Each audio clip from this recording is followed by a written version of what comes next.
Salut à toi, internaute du web, et bienvenue dans la rubrique coup de cœur, coup de gueule de Nut. Cette semaine, on va parler bande dessinée et séries télé. Alors, le coup de cœur de la semaine est dédié à quelque chose qui n'a pas vraiment d'actu cette semaine, mais que j'ai vraiment découvert, dans lequel je me suis plongé à fond, c'est la BD Freak de Florent Maudou. Freak qu'est-ce que c'est?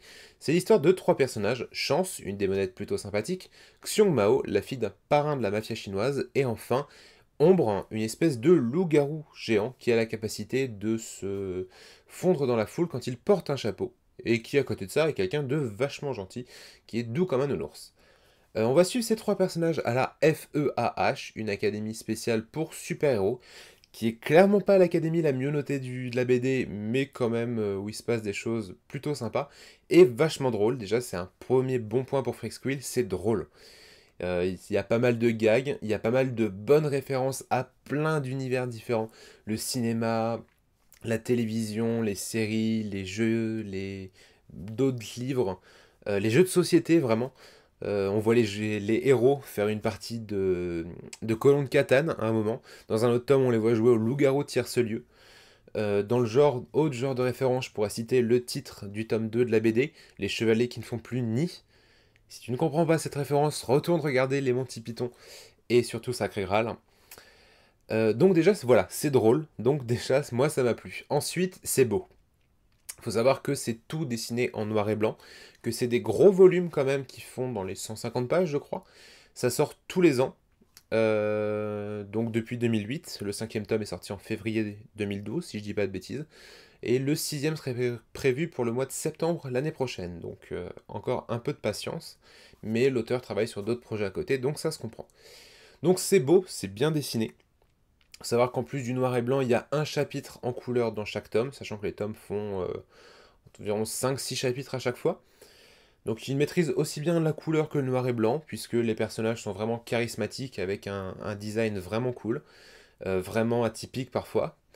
Que dire d'autre sur le design? Les mouvements rendent très très bien, il y a des scènes avec des mouvements rapides et compagnie, et ça reste très lisible, très fluide.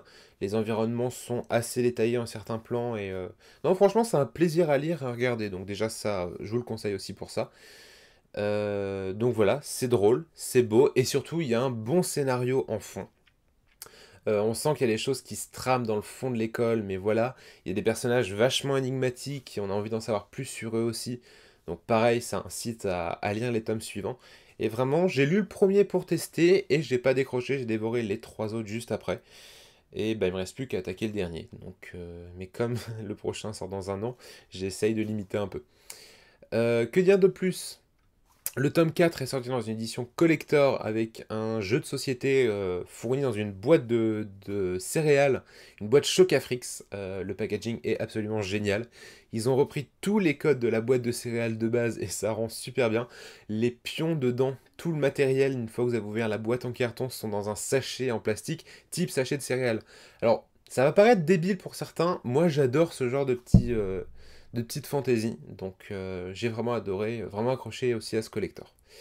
Donc voilà, que dire de plus sur la BD de Florent Maudou? Bah pas grand chose, si ce n'est que c'est une très bonne BD d'un auteur français.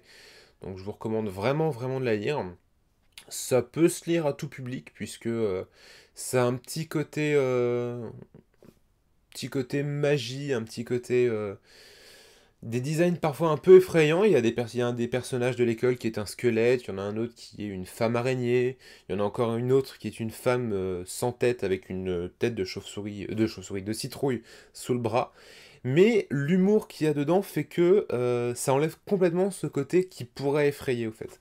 Puisque c'est vraiment une BD qui est faite pour être drôle et non pas effrayante.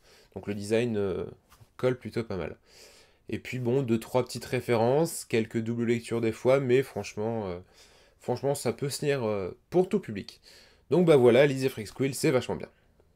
Passons maintenant au coup de gueule de la semaine, et je peux vous dire que j'en ai un gratiné cette fois. Il s'agit de la série télé de TF1, Au nom de la vérité. Alors, Au nom de la vérité, qu'est-ce que c'est? C'est une série qui va reprendre... qui va être une espèce de fusion improbable entre les scènes de reconstitution d'émissions type Faites entrer l'accusé et la manière de filmer la réalisation d'un confession intime. Le principe, c'est des scènes, des histoires qui sont censées être tirées de faits réels, où le destin d'une personne a basculé du jour au lendemain parce qu'il s'est passé un truc, elle a rencontré quelqu'un, elle s'est fait tromper, il s'est passé une histoire de famille, quelqu'un qui est revenu, enfin n'importe quoi qui est censé bouleverser la vie d'un être humain lambda. Et bon, le postulat de base m'intéresse pas, donc j'aurais pu y être complètement indifférent.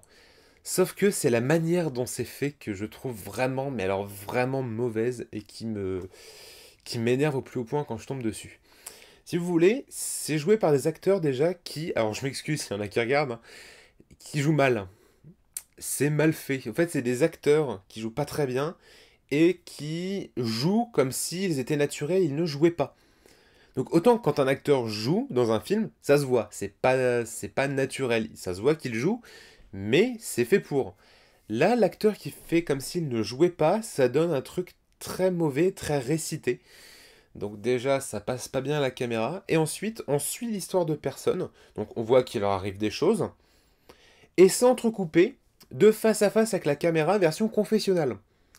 Comme si vous êtes dit, oh tiens, aujourd'hui je vais voir un truc qui va bouleverser ma vie, qu'est-ce que je fais? J'appelle la télé. Et puis pendant qu'il se passe des choses chez moi, que j'aurais pu arrêter parce que je sais ce qui va se passer, mais non, eh ben je vais dire à la caméra, oh là là, dis donc. Voilà. Là, vous voyez vraiment tout mon énervement devant ce truc. C'est juste improbable. Je comprends pas comment les mecs ont pu faire ça, quoi.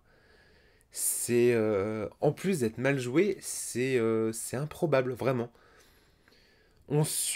C'est censé être tiré de faits réels, donc est une reconstitution. Ça aurait même pu être complètement une fiction. Il y a des fictions tirées de faits réels, des films, des séries.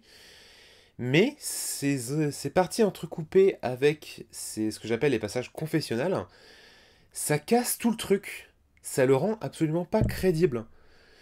Et alors voilà, le truc qui m'énerve aussi, c'est diffusé sur TF1, rediffusé sur NT1. Et quand je tombe dessus sur NT1, c'est des heures de grande écoute, d'écoute 18-19 heures le soir. Comment on peut passer un programme aussi mauvais? Alors je sais bien qu'il y a des programmes un peu merdiques sur toutes les chaînes, à toutes les heures. Mais ça, c'est juste inconcevable, quoi. Alors que, vous voyez, la semaine dernière, j'étais content qu'on arrive à voir HeroCorp, une série française, reprogrammée sur une chaîne TNT. Et à côté de ça, on s'est battu pendant des années pour la voir. À côté de ça, on voit des séries comme ça, ultra mauvaises, diffusées sans problème, à heure de grande écoute. Voilà. Je suis désolé pour ce vraiment coup de gueule qui me venait de là. Mais non, c'était pas possible. Ce truc-là, Si on me donnait l'opportunité d'effacer un programme du PAF, c'est celui-là que j'enlèverais. Parce que autant il y a des séries que j'aime pas, mais je les regarde pas. Mais alors ça, non, ça je peux pas. C'est physique, ça passe pas. Voilà, donc c'était le coup de gueule de la semaine. Et voilà, c'était le coup de cœur et le coup de gueule de la semaine. N'hésitez pas à répondre en commentaire à ce que j'ai dit si vous avez un avis qui va dans mon sens ou dans l'autre et à débattre. Je suis totalement ouvert à la discussion et je trouve ça super intéressant. Vous pouvez aussi me rejoindre sur Twitter, j'accepte tout le monde, il n'y a pas de problème. Et puis pareil, on pourra en débattre si vous avez envie ou lire les conneries que je peux poster au quotidien. Et puis rendez-vous la semaine prochaine pour un nouveau coup de cœur et un nouveau coup de gueule. Salut!